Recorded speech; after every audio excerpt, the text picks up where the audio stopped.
ಈಗ ಮತ್ತೊಬ್ಬ ನಿವೃತ್ತ ಪೊಲೀಸ್ ಅಧಿಕಾರಿ ಬಸವರಾಜ್ ಮಾಲಗತ್ತಿ ಸರ್ ನಮ್ಮೊಂದಿಗೆ ದೂರವಾಣಿ ಸಂಪರ್ಕದಲ್ಲಿದ್ದಾರೆ.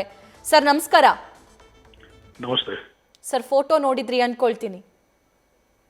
ಹೇಳಿ ಮೇಡಮ್. ಏನ್ ಹೇಳ್ತೀರಿ ಸರ್ ಈ ಬಗ್ಗೆ? ಇಷ್ಟೆಲ್ಲಾ ಫೆಸಿಲಿಟೀಸ್ ಇರುತ್ತಾ ಸರ್? ಮಾಡ್ಕೊಡ್ತಾರಾ? ದುಡ್ಡಿದ್ರೆ ಏನೆಲ್ಲ ಮಾಡಬಹುದು. ಜೈಲಲ್ಲೂ, ಪರಪ್ಪನ ಅಗ್ರಹಾರದಲ್ಲೂ, ಎಲ್ಲಿ ಬೇಕಾದಲ್ಲಿ. ಹಾಗಾದ್ರೆ ಜೈಲ್ ಅಂತ ಯಾಕೆ?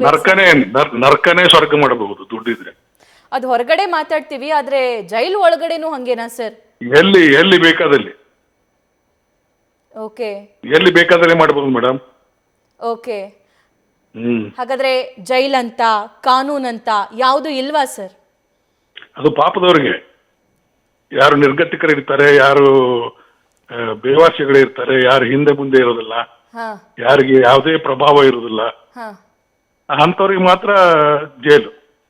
ಹಾಗಾದ್ರೆ ಏನ್ ಮಾಡ್ತಿರ್ತಾರೆ ನಮ್ಮ ಜೈಲಾಧಿಕಾರಿಗಳು ಅಂತ? ಅಲ್ಲಿ ಸಾವಿರಾರು CCTV ಇರಲ್ವಾ ಸರ್?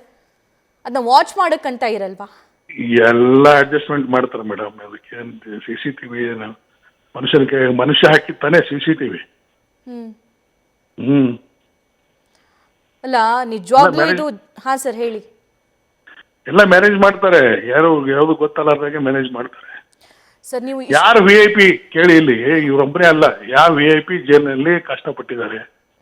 ಎಲ್ಲರಿಗೂ ಎಲ್ಲಾ ರೀತಿ ಅನುಕೂಲ ಮಾಡ್ಕೊ. ಇವನ್ ಜೈಲಲಿತ ಹಿಡ್ಕೊಂಡು ಅವರು ಫ್ರೆಂಡ್ ಇದ್ರಲ್ಲ, ಯಾರು ಅವರು, ಅಮ್ಮ ಸರ್, ಜಯಲಲಿತನ ಫ್ರೆಂಡ್ ಇದ್ರಲ್ಲ, ಯಾರು ಅವರು, ಅಮ್ಮ, ಅವರು ಓಪನ್ ಆಗಿ ಶಶಿಕಲಾ ಓಪನ್ ಆಗಿನೇ ಅವರು ಅಲ್ಲಿ DIG ಅಲಿಗೇಷನ್ ಮಾಡಿದ್ರು ಅವ್ರ ಸಾಹೇಬ್ರ ಮೇಲೆ. ಸುಮಾರು 2 ಕೋಟಿ ತಗೊಂಡಿದ್ದಾರೆ. ಅವ್ರಿಗೆಲ್ಲ ರೀತಿ ವ್ಯವಸ್ಥೆ ಮಾಡಿದ್ದಾರೆ, ಎಲ್ಲ VIP ಟ್ರೀಟ್ಮೆಂಟ್ ಕೊಡ್ತಾರೆ ಅಂತ ಸ್ವತಃ ಅವರು ಜೈಲ್ DIGನೇ ಅಲಿಗೇಷನ್ ಮಾಡಿದ್ರು. ಅದ್ರ ಬಗ್ಗೆ ಒಂದು ಕಮಿಟಿ ಆಯ್ತು, ಎನ್ಕ್ವೈರಿ ಆಯ್ತು, ಎಲ್ಲ ಆಯ್ತು. ಏನಾಯ್ತು? ಏನೂ ಇಲ್ಲ. ತಾವು ಮಾಡಿರೋ ಪಾಪ ಕರ್ಮಗಳು, ತಾವು ಮಾಡಿರೋ ಕೆಲಸ, ತಾವು ಮಾಡಿರೋ ಕೊಲೆಗೆ ಪಶ್ಚಾತ್ತಾಪ ಆಗ್ಲಿ ಅಂತ ಹೇಳಿ ಜೈಲಿಗೆ ಕಳ್ಸಿದ್ರೆ ಅಲ್ಲೂ ರಾಜ್ಯಾತೀತ ಸಿಗ್ತಿದೆ ಅಂತಂದ್ರೆ ಮತ್ತೊಂದಿಷ್ಟು ಪ್ರವೋಕ್ ಆಗಲ್ವಾ ಬಸವರಾಜ್ ಸರ್ ಇವರೆಲ್ಲ?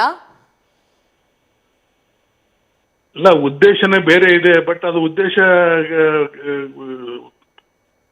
ಸರ್ ಆಗ್ಬೇಕಾದ್ರೆ ಅದು ನಿಯತ್ತಿನ ಅಧಿಕಾರಿಗಳು ಬೇಕು ಮೇಡಮ್. ನಿಯತ್ತಿನ ಜನ ಇದ್ರೆ ಎಲ್ಲಿ ಹಿಡಿತೀರಿ? ನಿಯತ್ತಿನ ಜನ ಎಲ್ಲ ಪ್ರತಿಯೊಂದು ನೀವು ಜೈಲಲ್ಲಿ ನೋಡಿ, ಇಷ್ಟೊಂದು ವರ್ಸ್ಟ್ ಆಗಿದೆ ಅಂದ್ರೆ, ಇವನ್ ಯಾರಾದ್ರೂ ಜೈಲಿನಲ್ಲಿ ಊಟ ತಗೊಂಡು ಹೋದ್ರೆ ಆ ಊಟ ಸಹ ತಿಂದು ಒಂದು ಕಾಲ್ ಭಾಗ ಆರೋಪಿ ಕೊಡ್ತಾರೆ. ಆ ಪರಿಸ್ಥಿತಿ ಇದೆ. ದುಡ್ಡಲ್ಲ. ನಾವು ಜೈಲಿನಲ್ಲಿ DCP ಇದ್ದಾಗ ಜೈಲ್ ರೈಡ್ ಮಾಡಿದ್ರೆ ಏನೆಲ್ಲ ಸಾಮಾನುಗಳು ಸಿಕ್ಕು. ಇವನ್ ರಿವಾಲ್ವರ್ಸ್ ಸಿಕ್ಕು. ರಿವಾಲ್ವರ್ನಿಂದ ಮೈಸೂರಲ್ಲಿ ಒಮ್ಮೆ ರಿವಾಲ್ವರ್ನಿಂದ ಬೆತ್ತಲಗಿರಿ ಸೇನೆಗೆ ಫೈರಿಂಗ್ ಮಾಡಿದ್ರು. ಇವೆಲ್ಲ ಎಲ್ಲಿ ಬರ್ತವೆ? ಎಲ್ಲ ವೀಕ್ನೆಸ್, ಎಲ್ಲ ಲೂಪ್ ಹೋಲ್ಸ್, ಎಲ್ಲ ದುಡ್ಡು ಆಟ ಆಡ್ತದೆ, ದುಡ್ಡು ಆಟ ಮಾಡಿಸ್ತದೆ ಎಲ್ಲ. ಸರಿ, ಈ ಮಾತನ್ನ ಯಾರೋ ಬೇರೆಯವ್ರು ಹೇಳಿದ್ದಿದ್ರೆ ಬಹುಶಃ ನಮ್ಮದೊಂದ್ ಸ್ವಲ್ಪ ಕಷ್ಟ ಆಗ್ತಿತ್ತು. ಓಕೆ, ಏನೋ ಹೇಳ್ತಿದ್ದಾರೆ ಅನ್ಕೊಳ್ಬಹುದಿತ್ತು. ಒಬ್ಬ ನಿವೃತ್ತ ಪೊಲೀಸ್ ಅಧಿಕಾರಿ ಈ ಮಾತನ್ನ ಆಡ್ತಿದ್ದಾರೆ ಅಂತಂದ್ರೆ ನಮ್ಮ ವ್ಯವಸ್ಥೆ ಎಲ್ಲಿಗೆ ಬಂದಿದೆ ಅನ್ನುವಂತ ಪ್ರಶ್ನೆ ಜೊತೆಗೆ ಆತಂಕ ಕೂಡ ಮೂಡುತ್ತೆ ಸರ್ ನಾಗರಿಕ ಸಮಾಜಕ್ಕೆ. ಖಂಡಿತ ಏನ್ ಮಾಡ್ಲಿಕ್ಕಾಗಲ್ಲ, ಅದಕ್ಕೆ ಏನು ಮಾಡ್ಲಿಕ್ಕಾಗಲ್ಲ ಮೇಡಮ್. ಹಾ ಸರ್, ಬಟ್ ಸರ್ ಏನು ಮಾಡ್ಲಿಕ್ಕಾಗಲ್ಲ. ಎಲ್ಲ ಇದು ಬರೀ ಜೈಲ್ ಅಷ್ಟೇ ಅಲ್ಲ, ಎಲ್ಲಾ ವ್ಯವಸ್ಥೆನೂ ಹಾಗೆ ಇದೆ. ಓಕೆ, ಎಲ್ಲಾನು ದುಡ್ಡು ಕೊಟ್ರೆ ನಿಮಗೆ ಎಲ್ಲಾ ವ್ಯವಸ್ಥೆ ಸಿಗ್ತದೆ, ಎಲ್ಲಿ ಬೇಕಾದಲ್ಲಿ ಸಿಗ್ತದೆ. ಹೊರಗಡೆ ಪ್ರಪಂಚದಲ್ಲಿ ದುಡ್ಡು ಕೊಟ್ರೆ ಬೇಕಾದ್ ಸಿಗುತ್ತೆ ಅನ್ನೋದು ಗೊತ್ತಿತ್ತು ಸರ್. ಆದ್ರೆ ಪರಪ್ಪನ ಅಗ್ರಹಾರದಲ್ಲೂ ಆಗತ್ತೆ ಅನ್ನೋದು ಅವಾಗ ಕೇಳಿದ್ವಿ.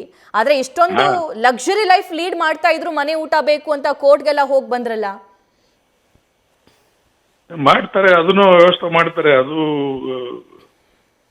ನಿಮಗೊಂದು ಹೇಳಿಕ್ಕೆ ಇಷ್ಟಪಡ್ತೇನೆ. ಒಬ್ಬರಲ್ಲಿ ಜೈಲ್ ಸೂಪರ್ಡೆಂಟ್ ಇದ್ರು, ಜೈಲ್ ಸೂಪರ್ಡೆಂಟ್ ಅಂತ ಅವ್ರ ಹೆಸರು ಹೇಳೋದಿಲ್ಲ. ಅವರು ಒಂದು ಕೇಸ್ನಲ್ಲಿ ಇನ್ವಾಲ್ವ್ಮೆಂಟ್ ಆದ್ರು. ಓಕೆ, ಇನ್ವಾಲ್ವ್ಮೆಂಟ್ ಆಗಿ ಅವರು ವಾಪಸ್ ಜೈಲಿಗೆ ಹೋದ್ರು. ಅವ್ರ ಕನ್ವಿಕ್ಷನ್ ಆಯ್ತು, ಅವ್ರಿಗೆ ಜೈಲ್ ಶಿಕ್ಷೆ ಆಯ್ತು. ಅವ್ರ ಹೆಂಡತಿ ಮಕ್ಕಳು ಅವ್ರ ಜೈಲ್ ಸೂಪರ್ಡೆಂಟ್ಗೆ ಊಟ ಕೊಡ್ಬೇಕಾದ್ರೆ, ಏನಾದ್ರೂ ಅವಶ್ಯಕತೆ ಇದ್ದಿದ್ದು ಥಿಂಗ್ಸ್ ಕೊಡ್ಬೇಕಾದ್ರೆ ಅವ್ರು ಸಹ ದುಡ್ಡು ಕೊಡ್ಬೇಕಾಗ್ತಿತ್ತಂತೆ. ಅವ್ರ ಸೂಪರ್ಡೆಂಟ್ಗೆ ಅವ್ರ ಹೆಂಡತಿ ಮಕ್ಕಳು ಹೋದ್ರೆ ಅವರೇ ದುಡ್ಡು ಕೊಟ್ಟು ಅವ್ರಿಗೆ ಅಲ್ಲಿ ಸಾಮಾನುಗಳು ಕೊಡ್ಬೇಕು. ಜೈಲೊಳಗೆ ಇದ್ದಂತಹ ಸೂಪರ್ಡೆಂಟ್ ಸಪೋರ್ಟ್ ಮಾಡ್ದಾರಲ್ವಾ ಅವ್ರ ಕಾಲದಲ್ಲಿ ಅಂತ. ಸಪೋರ್ಟ್ ಮಾಡಿದ್ರು ಬಿಟ್ರು ಆ ಮಾತು ಬೇರೆ. ಬಟ್ ನೋಡಿ ಪರಿಸ್ಥಿತಿ ಹೆಂಗಿದೆ ಅಂತ. ಒಂದ್ ಕಾಲಕ್ಕೆ ಅವ್ರು ಸಾಯ್ಬಿದ್ದವನೇ ಅವನೇ ದುಡ್ಡು ಕೊಟ್ಟು ಮತ್ತೆ ಥಿಂಗ್ಸ್ ಇಸ್ಕೋಬೇಕು. ಸರ್, ನನ್ನ ಕೊನೆ ಪ್ರಶ್ನೆ, ನಂಬಿಕೆ ಸತ್ತೋಗುತ್ತಲ್ವಾ ಸರ್ ಈ ನಮ್ಮ ವ್ಯವಸ್ಥೆ ಮೇಲೆ, ಈ ಜೈಲಿನ ಮೇಲೆ? ಪ್ರಾಣ ಕಳ್ಕೊಂಡಿದ್ದಾರೆ, ಜೀವ ಕಳ್ಕೊಂಡಿದ್ದಾರೆ ಸುಮಾರು ಜನ. ನಾನು ದರ್ಶನ್ ಅಷ್ಟೇ ಹೇಳ್ತಿಲ್ಲ.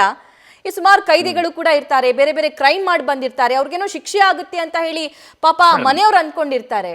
ಇಲ್ಲಿ ನೋಡಿದ್ರೆ ಆಗೋದೇ ಬೇರೆ ಅಲ್ಲ ಸರ್, ದುಡ್ಡಿದ್ರೆ. ಈ ನಂಬಿಕೆ ಕಳ್ಕೊಂಡಿದ್ದಾರೆ ಅಂದ್ರೆ ಎಲ್ಲಾ ಅಧಿಕಾರಿಗಳು ಅದೇ ತರ ಇರುವುದಿಲ್ಲ.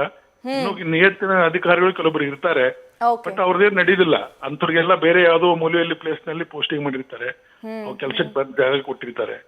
ಸೊ ಹೀಗಾಗಿ ಯಾರು ಅಡ್ಜಸ್ಟೇಬಲ್ ಇರ್ತಾರೆ, ಯಾರು ಎಲ್ಲಾ ರೀತಿಯಿಂದನೂ ಫ್ಲೆಕ್ಸಿಬಲ್ ಇರ್ತಾರೆ, ಅಂತವ್ರದ್ದು ಮಾತ್ರ ನಡೀತಿರ್ತದೆ.